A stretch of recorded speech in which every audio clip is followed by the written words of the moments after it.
What's up, Get Better Basketball community? I'm Coach DeMarco, and this is Focused. In today's episode, I'm going to show you a great drill that you can use with your team to teach the run and jump press. This is a drill that I call 1v1 turn, and it's something that you can use and practice every day with your team or weekly to teach the run and jump press. And this is going to be one of the most important building blocks to the press. So I typically would have two teams. I would have a blue team versus a white team, or red versus yellow, whatever your colors are. I would have two teams lined up and I would have them play against each other. And I would have an offensive player here with a defensive player lined up on them. And usually I would just have a coach inbound the basketball. You could have another teammate inbound the basketball, whatever works for your team.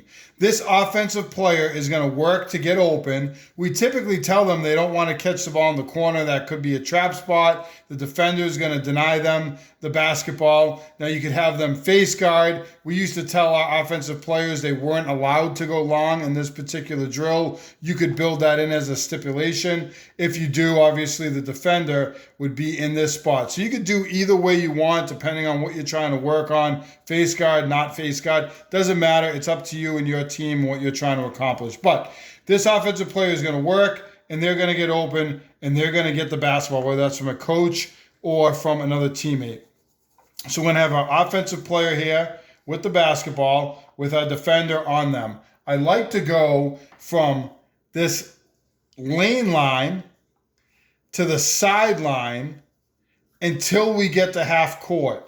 So this offensive player was not allowed to cross this area, this plane. There were days that we worked on this because obviously in a game, realistically, it could happen. But in our run and jump press, one of the things I want to mention is we would have a defender here in the gap. So wherever their offensive player might be, they would be a third away from them. So it was very difficult for this to happen, but obviously it could happen situationally. They could clear out and that could happen in a clear out. So you could do that. But for the sake of the drill, we like to go lane line to sideline. So this offensive player would look to attack. Defender would look to beat them to the spot. They would attack. Defender would beat them to the spot. And we would track points for the defense on every turn. That's why it's 1 versus 1 turn. And you say, why the turn? Why is that so important? Every time this offensive player stopped and turned, either put the ball behind their back, they might actually turn their back and spin. It was a chance for us to run and jump the basketball. So if that offensive player got the ball here, started towards the middle, spun, turned their back, and went up to the sideline, our defender would look to beat them to the spot, and our other defender would look to run and jump them. So the more times we could turn the basketball, the better it was for us. So defense, we get points for every time they could turn the basketball. So our defender would be here. As our offensive player went, our defender would try to turn them and force them to go the other way. So if you're the offensive player, you wouldn't want to get turned, but you also wanted to keep your level of control because you wouldn't want to get caught in a trap spot. We actually could build in rules where if the offensive player dribbled into trap spots, it could be 5 points for the defender. So if this offensive player went, dribbled up here, and the defender turned, beat them to the spot, this could be +5 for the defense or over here, because obviously those are areas we want to funnel the offensive player to. So you could do a lot of different things with this drill. I'm just throwing out some different ideas. But the number one thing we tracked was turns for that defensive player. How many times could they turn the offensive player? Now, when they get the ball over half court on this side of the floor, we would have our offensive player, we would have our defensive player, and we would allow them to use the floor, and they could go left, they could go right, and they had to attack the basket and look to score. We typically said that they would have 10 seconds to get the ball up the floor, which really made it hard on the offense. You could do 15 to 20 seconds for that offensive player to allow them to get up the floor and score a basket. When they get over half court, you could make it that they get, so once this offensive player gets here with the defender on them, they could get 5 dribbles once they get over half court. So you can put a lot of constraints on this drill. They would try to score the basketball. If they scored, you could make it worth 2 points or 3 points, depending on how they scored. You could make it worth double points to really, because defense can get a lot of points in this drill. Every time they turn the offensive player, they're getting points. They can get 5 points before the ball even gets over half court. You could make made baskets worth 4 points, like double points if you wanted to challenge the defense a little bit, or you could just make it worth 2 points and 3 points. You're kind of your typical traditional scoring. So again, I'm giving you a lot of different ideas. This is the base drill. Now, once that offensive player looks to score, you could do one of 2 things.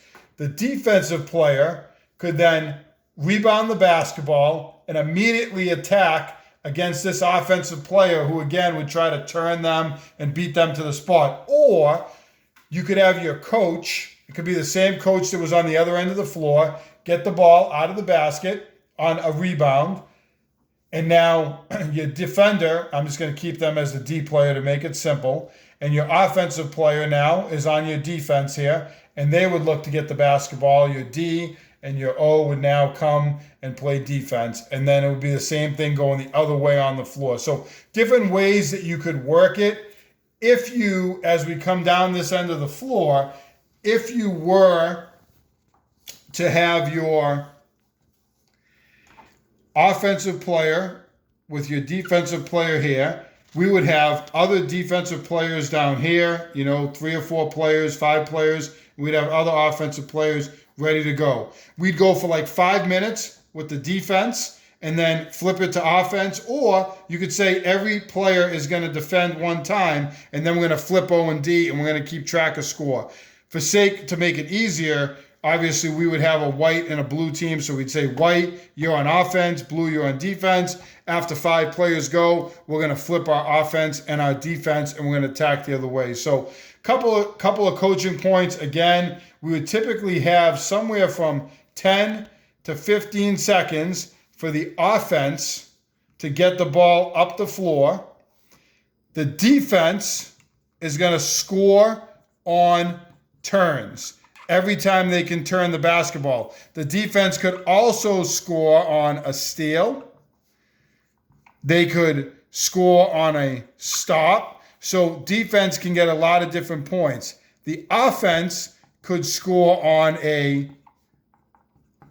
make, whether it's 2 or 3 points, and you could make other stipulations. If you get turned, less than 1 or 2 times, then you get bonus points, whatever it might be. The defense could also score.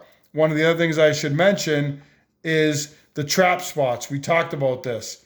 These spots right over here near half court, the defense could actually score. You could make that worth double points. So a lot of different ways to run this drill, but this 1v1 turn was one of our staple drills for the run and jump press, because one of the key aspects, as I mentioned, was our defender beating this offensive player to the spot and turning them, beating them, turning them up the sideline, which would then allow our other defender to turn and run and jump the basketball and get a trap on the sideline. So great drill for our team.